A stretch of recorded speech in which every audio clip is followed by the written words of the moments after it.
আজ বানানো হচ্ছে মটন কষা, খুব কম সময়ের মধ্যে। প্রথমে তেল গরম করে তাদের জিরে ফোড়ন দেওয়া হলো।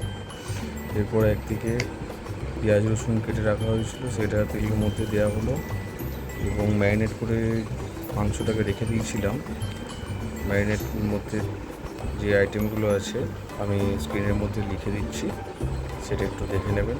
ভালো মিনিমাম 1 ঘন্টা রেখে দেবেন। কিছু আলু কেটে রাখা আছে। মাংসটাকে ভালোভাবে ম্যারিনেট করার পর তেলের মধ্যে ছাড়া হলো এবং ভালোভাবে কষানো হলো।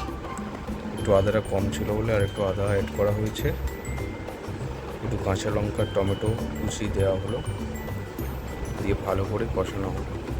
মাংসটা তেল বেরিয়ে এলে তারপর অল্প জল মিশিয়ে 3টে সিটি দিয়ে মাংসটাকে পরিবেশনের জন্য রেডি করা হবে।